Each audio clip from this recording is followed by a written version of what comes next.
This episode of Sprint Zero contains explicit language. Today's episode is sponsored by Franco Musso. Warning. The following scenes may contain references to power pages and portals which some listeners may find disturbing, especially if you've struggled with poor training in the past. Hey all, Franco Musso here. Yes, I've hacked your podcast feed. I've held John and Mike hostage, but don't worry, I got my wires crossed and I'm actually paying them a small ransom in the form of sponsorship. Go figure. So, by popular demand, I'm cooking up 2 brand new offerings to help you get your portal projects off the ground in 2024. The first is my group coaching program launching in March. Join me and a cohort of other budding portal makers for live coaching sessions, weekly live training, office hours, Q&A, and surgeries. I'll guide you through the process from zero to launch, all at a fraction of the cost of hiring a freelancer or a contractor. It's like having a trusted partner on hand, helping you avoid the pitfalls, saving you a ton of money, headache, and time. Plus, you're bound to learn lots from others in the group as we discuss their experiences, challenges, and solutions. To apply, head on over to francomusso.com/group-coaching. You can now take your fingers out of your ears and enjoy the awesome that is Sprint Zero. Welcome to Sprint Zero. My name's John Russell and I'm joined by my co-partner crab in crime, Mike Gallen. Hi Mike, how are you? Hiya John, I'm very well, but I'm actually just wondering how you are. Yeah, I'm okay. I'm alright. It's just I know you had a big curry 20 minutes before we went. I know, I was plowing through it. So today we are joined by Jon Levesque. Hi John, how are you? Doing really good, how are you? Yeah, I'm very good, thank you very much. It's a pleasure to have you here. We go back a few years. You were pretty instrumental in me getting into the Power Platform as a full-time career. I remember watching your YouTube videos back to back, and they really launched my curiosity into Power Automate and the rest of the Power Platform. You're key at Microsoft in driving community engagement in the Power Automate space and have had many notable keynote appearances, including the time you dressed up in a kilt at the Scottish Summit. Your intense work whilst at Microsoft as the Power Automate evangelist and now at DocuSign as their Director of Community and Engagement, where community is and has always been your focus. Congratulations on the recent launch of the DocuSign online community. Thank you. How's that going? Is that going well? Oh man, it's going excellent actually. It's better than expected. The engagement from the team is massive, and we haven't even really announced it publicly on any of the main channels, and it's already like wildfire. People are signing up hundreds every day, and so it's fantastic. It's going really well. Thanks for asking, and thanks for the congrats. Amazing, man. No worries. So, first of all, we want to kind of know what your kind of journey into tech was like. How did it all kind of begin, and how did you get to where you are now? Oh man, it started with actually doing some technology. So although right now I don't do a whole lot of tech, I really talk about tech and organize people around tech. It started with me doing the tech. I was a neighborhood techie kid. I remember I would fix PlayStation 2s. Like I would go on Craigslist, which now you know as Facebook, and buy get a bunch of free broken PlayStation 2s. I would take them all apart. I'd find the good parts and I'd Frankenstein them together and I'd give them to my buddies. And that was really like my first foray into understanding that like I had a brain for tech. And then it evolved to being at the local computer shop. There was a guy there named Ken Hicks. I'm still connected to him. He still runs a computer repair business today. He taught me a lot of what I knew when I was a kid and allowed me the opportunity to just, spend time in the shop and be there and learn and grow. Eventually, like I worked for him and did odd jobs and things. And then, tech took me a couple of places, and I'll jump ahead a bit in time. I got to HTC. You guys know HTC. They used to make phones. Now they make VR headsets. Oh, yeah, yeah. I worked in the IT department at HTC, and it was there that I actually got introduced to community and community marketing. There was a person there named Laura Howe and another guy, Mark Adcock, and they both kind of taught me like what this was. I did IT, and I was pretty personable, and I was really interested in what they were doing because it was like, wait a second, you guys are talking about tech and making more money than the people doing the tech. was like, yeah, that sounds like the job for me. And so that was really the foray. Like that kind of took me from tech my whole life, help desk, systems, networking, into marketing and community marketing. And obviously with my background on tech, I then really made my focus there. Nice. Oh, that just reminds me of when I was younger and I had about 5 or 6 different computers lying around that I just got Frankenstein for parts for fix the old friend's computer here or there or family member. Yeah. I know exactly what that's like. Like the pull apart yard. Oh yeah. That's like it was like a scrapyard, my bedroom. Yeah. So John, what does evangelism mean to you? Man, it was an interesting journey to go like from that whole space of like tech marketing and tech to evangelism. And ultimately, I think, what does evangelism mean? I'll answer the question. It's those who know telling those who don't, right? It's really word of mouth at a trusted degree, at a large degree, right? If we think about like evangelist, the actual term and how it came to be, it has its roots in religion, right? It's a religious person going to a new place and sharing the gospel, right? The good word.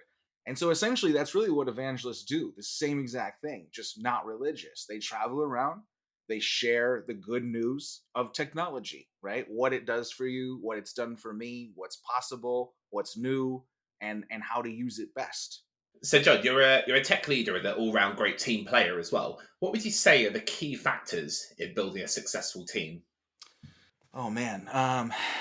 So I would say I got my biggest opportunity to be a tech leader here at DocuSign. I think at Microsoft I did have a few reports, but largely I did what I did. And it was very much about the work that I did. Coming to DocuSign and getting to grow that muscle and getting to grow a larger team and having more direct reports. I think there's a few things that it takes, right? One is don't ask people to do things you won't do. I think it's very important. It's been an important part of my journey in being the leader of my team to be able to speak directly to all of the things that I'm asking the team to do. Because when they encounter something that they need to overcome, like somebody has to have the experience to say, well, previously when I came up against something like that, I tried these things.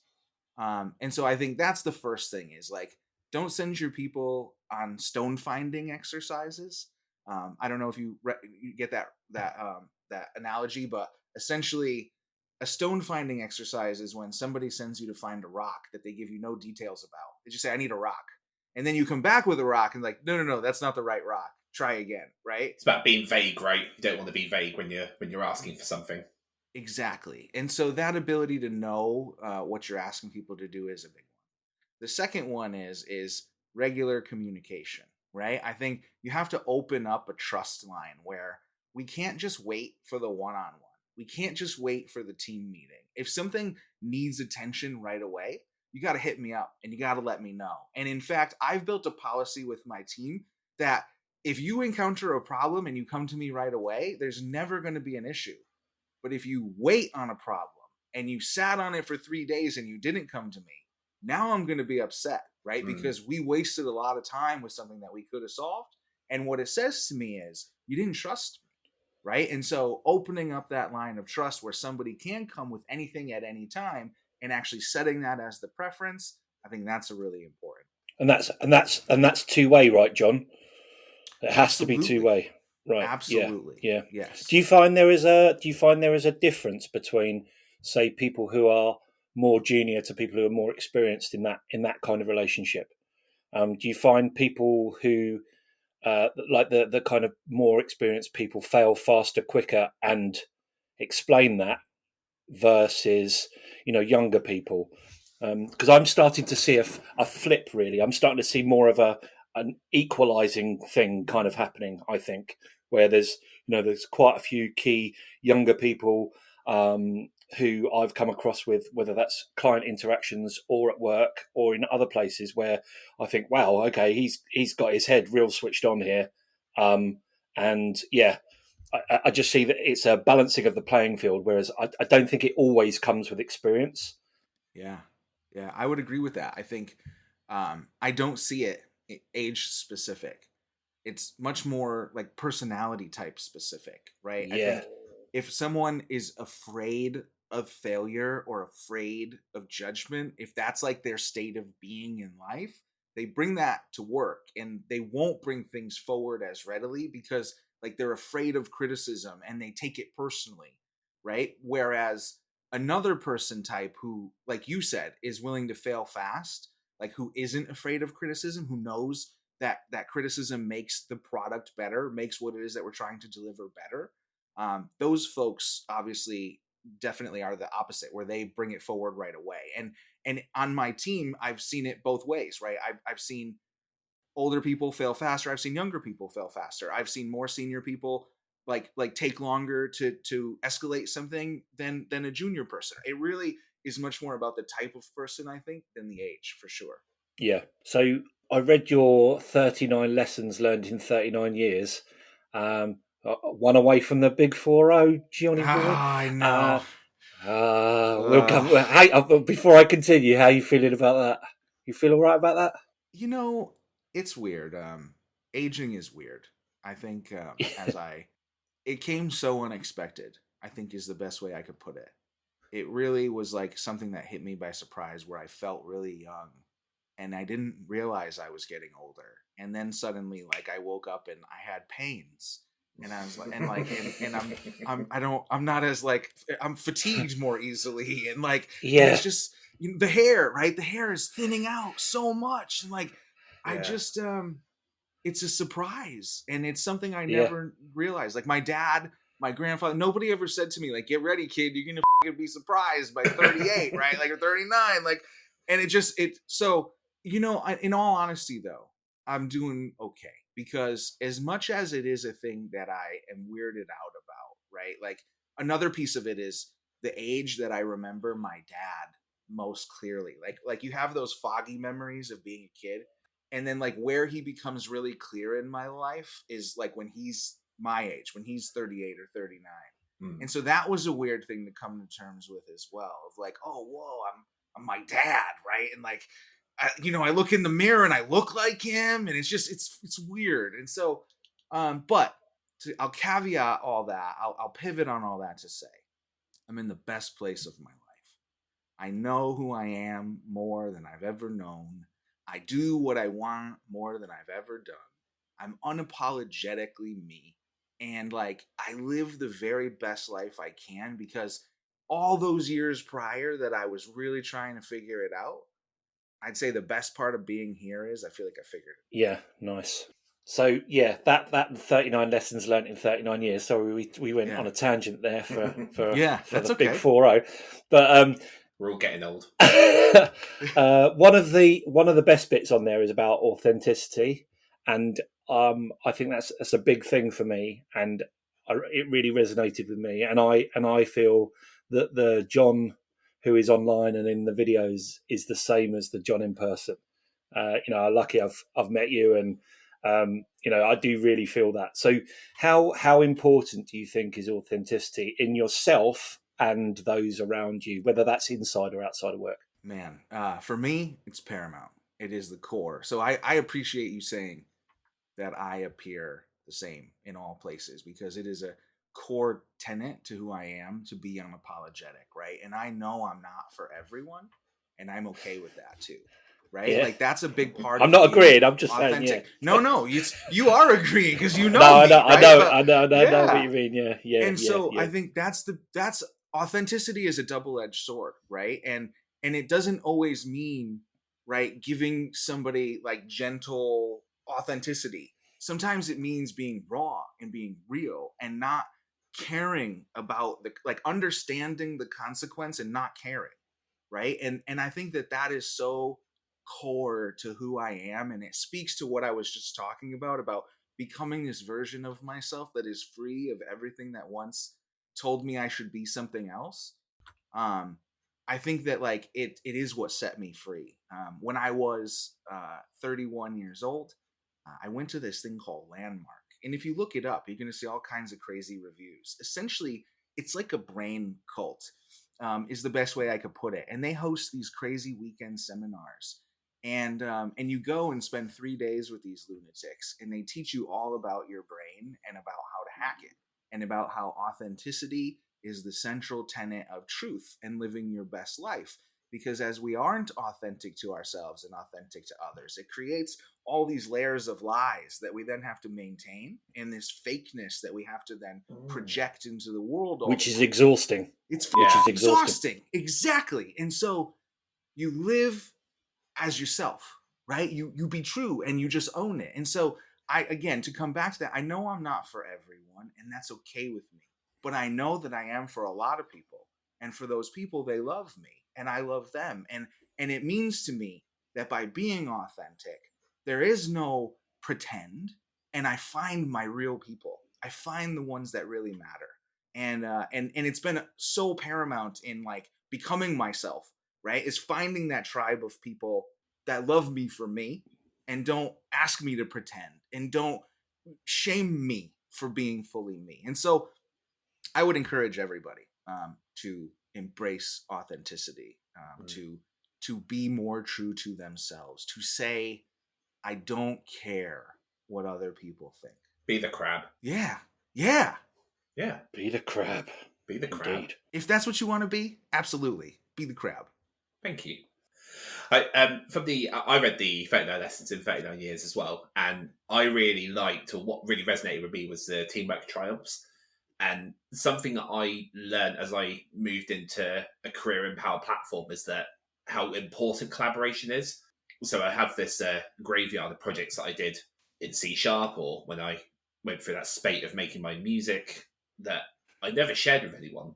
And because I didn't do that, those projects died because I didn't know where to go with them. And actually, like that collaboration would have spurred me on to do better. And that absolutely matches exactly what you said earlier. Yeah. I think I just, with this community launch that I just went through at DocuSign, it was bigger than any community launch I've ever done prior. It was more connected, with more teams involved, with more stakeholders involved, with more opinions involved. And at times that brings challenge, right? Like it's hard to satisfy a lot of personalities. But what I find is if you can get all those people in a place where they don't take it personal, where everybody truly is rowing in the same direction, recognizing that all we're attempting to do here is create the best thing, then you can make magic, right? That's where collaboration shines. Yeah. And I think it's an old saying, and I don't know who said it, but it was, if you want to go fast, go alone. If you want to go far, go together. Yeah. And I think that's, definitely a lesson that I've learned in this latest position, more of all, because I think for Power Platform, like it was just go fast, right? Go as fast as you can and do as much as you can. And that worked. But I think for what I'm trying to build now, I'm trying to build a legacy, something that is, that's never been created before for this company. And so I think it had to be collaborative. And so internally, I have a saying that we use at DocuSign whenever we talk about community and we're thanking people. The first thing we say is community is a team sport. So going back to your time at Microsoft then, what was a standout moment during that time for you? Oh, man. You can have more than one. It's okay. Okay, perfect. Good. I was like, damn, to narrow it to one. We have got to go to bed at some point, though. Yeah. Let's see. There's definitely like a few that come straight to mind, and I don't know if they're going to be in any particular order. Instead, I think I'll just share them as they come, and I'll say they're all my favorite for a different reason. The first one is I got to go to Japan. I was sent as the emissary, I guess, on behalf of the Microsoft Power Platform. We were getting like bad reviews from Japan, like they were hating on the product, they were not getting the attention they wanted, and I got the opportunity to go and visit with a bunch of these customers and like talk to them directly and do a speech and do trainings and hear from the leaders of these companies and also tour the country. And so like it stood out to me in a few ways. One, because I gave a talk to a room of about 200 people. And it was amazing because I'm speaking in English and there are two women in the front of the room with these like microphones on, and everyone in the room is wearing a headset, and they're live translating what I'm saying to the room in Japanese. And so like it wasn't a big crowd or anything, but it was amazing to me, like getting to translate my message in the moment with my energy to be there, and they got to understand me and take it in. And it was great because after the talk, one of like this stands out to me as a moment in my entire life actually. A guy came up to me and he said, and he brought the lady who was the translator, and he sang to her and she sang to me, and he says to tell you thank you that you changed his opinion on Americans. He always thought that Americans lacked passion, and that what you shared today really shared that there is passion. And it was just like, and it was crazy to me because I feel like Americans are passionate people. But what was cool to me was that I connected with him in his place, in his language, and he saw it. Like, and I wasn't speaking his language, and I wasn't from his place, but and he came to tell you that. And he came to tell me. that. Yeah. And like all of that coming together, right? Like is this massive moment for me of like, right. And so there's so many of those, right? Where I got to impact someone's world, where I got to change their perception. And it was like direct, right? And it was real. And it was like, I got to feel the ripple effect every day. And so like, that's definitely one that stands out. And then obviously there's Samit and Keith and John and Martin, and like so many of these early folks that were in the community that got to tell their story, that I got to be a part of that journey, seeing them go from like, you know, just a humble being to suddenly like on the main stage in the keynote, living their rock star life and their rock star moment. Those were all phenomenal. There's two more I'll share real fast. One, I got to speak at Microsoft Ignite in front of about 2,500 people. And that was probably one of the coolest moments ever. The room was just ginormous and full. And like, I think it's the biggest crowd I've ever gotten to talk to. One group, 2,500. Wow. And obviously you mentioned the Scottish Summit earlier. That was the most personal talk I've ever gotten to give. It was deeply, deeply personal. It was received well. And it was just like really special to me to get to do that. Like there were so many pieces of it that were special, like the tartan, the kilt I wore, like that was my family's tartan because my family has Scottish heritage. So they went and did the research and found my tartan and had it made for me, and they dressed me, and I got to walk out to bagpipes, and then I got taken around Scotland for a whiskey tour, right, to see all of the old distilleries and see Loch Ness, and right, and it was just this amazing thing that got created because of like this technology, right? Like but it was so much more than that, right? This technology brought us together, but it became so much more. It's funny because I get emotional even now talking about it. And the last one is when I left Microsoft, the community made me a video, and like John was a big part of that. I still watch that video all the time. If I ever feel sad, I'll play that video. Getting choked up now. It was a good time. It was a lovely time. That was a nice video. That I remember putting that all together for you. And like, I think it was, I mean, we're going to get onto this next bit in a minute, but I think that was quite a tricky time for you, I think. It was. Yeah. I was navigating some things in the workplace that definitely like had nothing to do with the work and had everything to do with the workplace politics, which definitely helped me make my decision to leave. But it didn't make it easier at all, you know. And you know, the cool part is though, like looking back now, it was the right decision. Yeah. It was, right? Like I'm in the right place. My life is better than it ever was, right? DocuSign and the job they gave me and the opportunity they gave me provided me a way of life that I had dreamed about, right? It gave me the leadership opportunities I wanted. It gave me the opportunity to run my playbook. Financially, I'm more secure. I was able to buy a home. Like, you know what I mean? Like it was absolutely the right move, but I missed my Microsoft community 100%. Like I love them forever. They're the Flow fam forever, you know? So, when was? Oh, I think Mike might be. Mike, you're going to dial up the music on this. I think it's I worth am. the. I think it's worth the reaction, isn't I think it is. Okay. it? It depends if it works, though. Okay. It's deciding it's not going to work. Oh, okay. That's a shame.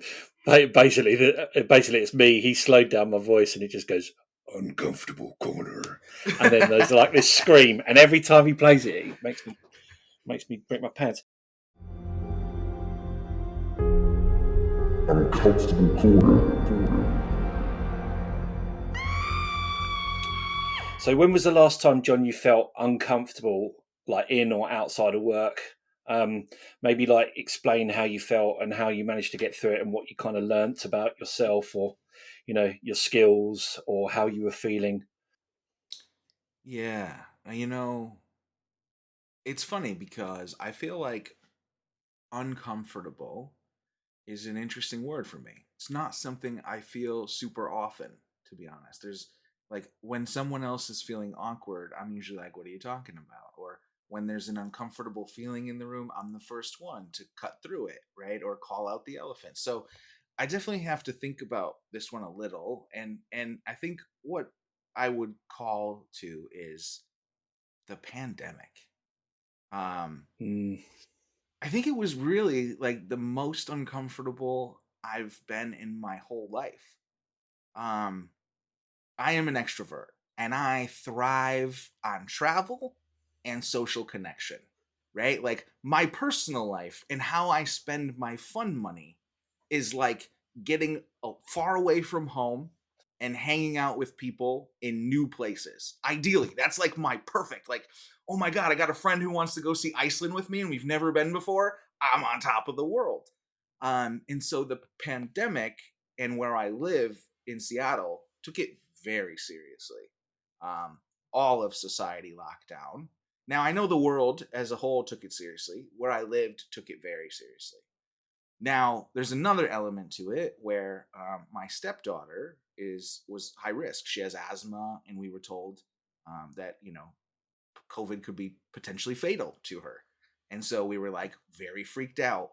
So I did what any right-minded dad would do, and I stopped doing what I loved, and I stayed home, and I respected the rules. And even though it wasn't authentic to me, I made the sacrifice. And I think uncomfortable maybe doesn't even quite describe it right. I was miserable. Mm. I was lost. Yeah, I remember talking to you quite a bit during that time, and you could tell that there was a lot going on. Yeah, Yeah, yeah. yeah. And I think a lot of it had to do with how I thought of myself and how I had built my identity. And so I think one of the biggest things that I learned is that the story you tell of yourself really matters, because what happens when that story is no longer the story? Mm, mm. But then you can fall back to the default authentic place, right? Well, and so I think that drove a set of deeper questions. Because I have this commitment to authenticity, I suddenly was struck with that question very outright, right? Because now I'm not the power automate guy. I left that. Now I'm not world traveler. Now I'm not Mr. Social, see it all, do it all. Now I'm just a dude who stays home. And like in that, so what I felt was empty, right? Because the authentic self had nothing to connect to, because so much of what I had built in my identity was not possible and no longer existed or couldn't be accessed. And so I found through that exercise that I had to tie my worth to some more personal things. Um, it has to be with who I am and what I'm doing in my life directly, not related to my work, not related to empire creating or social connection or how many countries I've seen. It's very much more about the being I am every day. And so like that took me a while to get through. it took me a while to figure out like who it was that I was and who it was I was going to be now that I wasn't this other person that I thought I was. And so I'm happy to say, like, I found that person, and I no longer really have goals tied to a career. All of my goals are very much tied to personal things. So this year I put out a new set of goals. One of them is I want to sell my photography. And so I made a little photography shop to be able to sell my photos that I take. I want to lose 30 pounds because I've been on a weight loss journey. I used to be 400 pounds. I'm at 240. I'd like to get down to about 210. That's US numbers. I know freedom units. We'll have to do a conversion for the rest of the world. It's like 10 stone. I don't know. I'll do the conversion in the show notes. Yeah. And so I want to lose some weight. I want to climb some mountains. I'm a hiker, and I want to take hiking to the next level. And then also I want to begin to head in a new direction for my career. And so I want to start figuring out property. I love nature and I love experience and I love hospitality. And so I want to run resorts. I want to run experiences, cabins and ski chalets and resorts. I want to own them and operate them. And that's nice. So this year, one of my goals was I want to figure out a plan for purchasing a property, my first property. So what I learned in that uncomfortable time was the story that I tell of myself really matters. And the story that I tell of myself has to be so much deeper connected to who I am truly, much more than what I do in my career, right? And what are the things that make my heart happy and my soul happy? And if a career goes away, right, those things will still be there. I'll still love taking pictures. I'll still need to lose weight. I'll still want to go and hike mountains and get higher into the alpine. I'll still want to figure out how to have property and invite people to it, right? All of these things are so much deeper connected to me and came about because of the deep, uncomfortable space I was in. I can't sit in that space. And so I really dug deep to figure out what was that next level of authenticity for me. Nice. So what's next for Jon Levesque? Oh, man. So a couple of things, I think. Obviously, this new world of being a community leader rather than an evangelist, I'm loving that. My team is growing. The community is launched. And so I think in my career, I'm very excited to get to go and actually like do real community now for DocuSign, right? Be at events, host groups, share all of the news, enable people to connect with each other, create all of those cool programs. But then more personally, definitely losing that weight, trying to ski some more, figuring out how to own property, beginning travel again. I'm looking for a new place to go this year. I will be in London in April. I've already told Jon, and so would love to get together and have a brew. If he doesn't come and meet me, I'm going to be really upset because last time I came to London, he made excuses and he didn't come see me. So I'm never going to let him live that one down. But the big thing is I'm trying to create a side business in coaching. I've been a life coach for a while. I have worked my way through a lot and helped a lot of people work through a lot. I've impacted a lot of people's lives in the space of technology and gaining their confidence in the workplace. I want to go deeper, and I want to help people gain their confidence in life and find their true, authentic selves. And so I'm actually working on it right now. I'll be putting out a little website on where I'll offer coaching services, and I just want to connect with more people directly and help them find their way through these struggles in the same ways that I have. Very good, Jon. I wish you luck with that. I'm sure you will smash that like you have done everything else. Thanks, man. So this is we're coming to the fun part, Jon. Get ready. As some of our listeners who are aware of your work, you're a really good storyteller. So we've got a little fun game for you. It's called Whose Prompt Is It Anyway?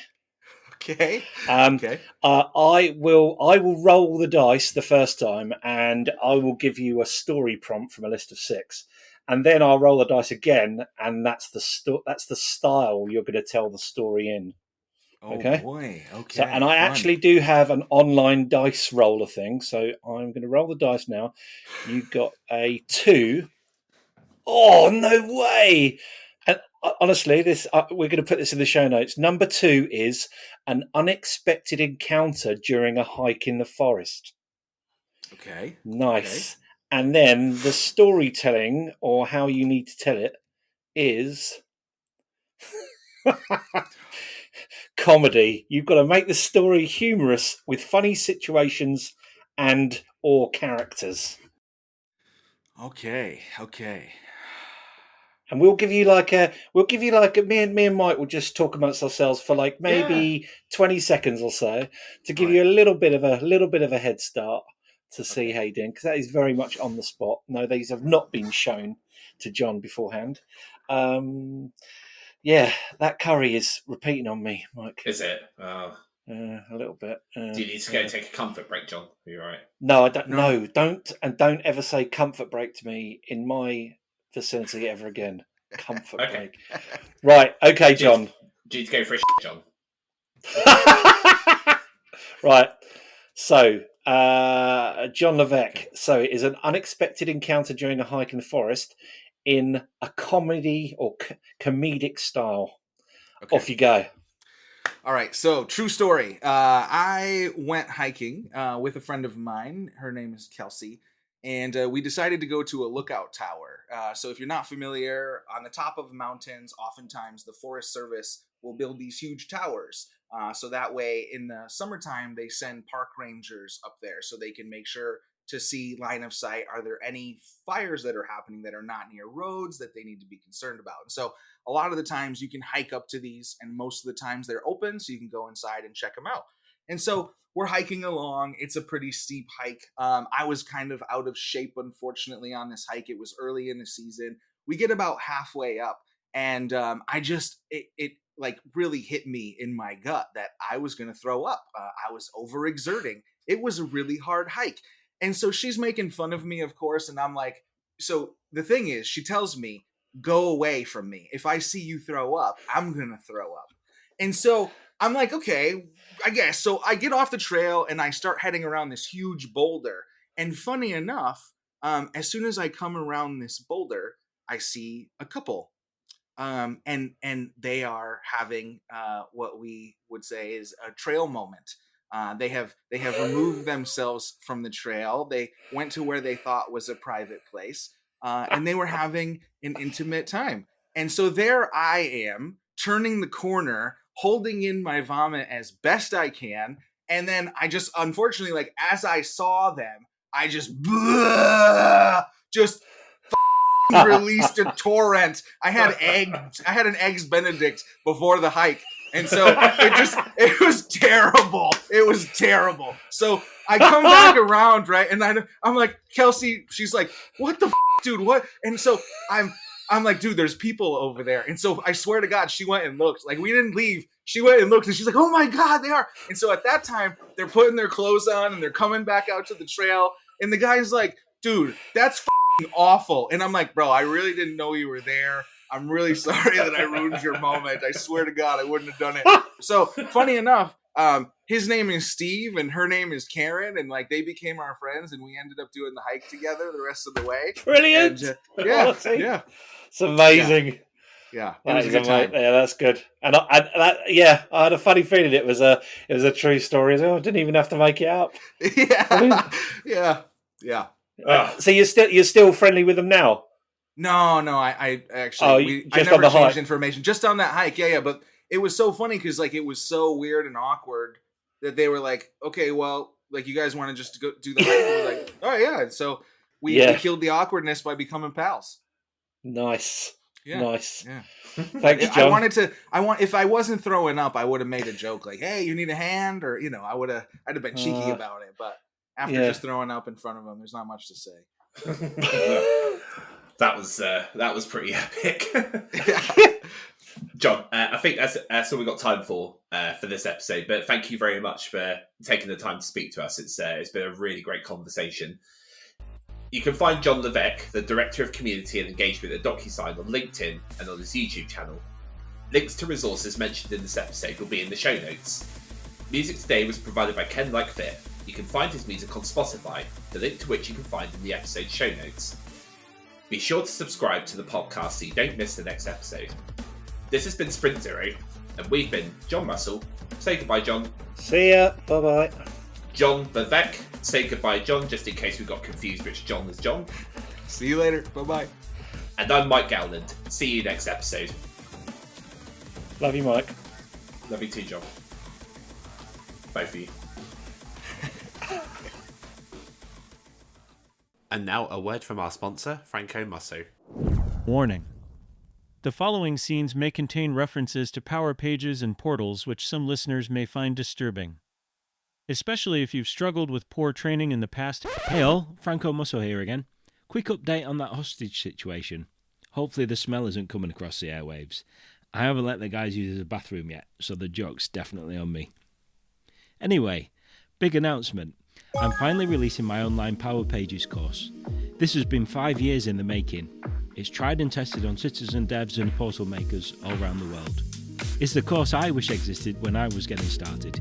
It's practical, it's hands-on, and it's project-based, so you're not wondering how the heck this would apply to the real world. I've built in battle-tested lessons I've learned from tens of successful portal projects across various industries, budgets, and geographies, and I've formulated the most efficient route from zero to heroic launch.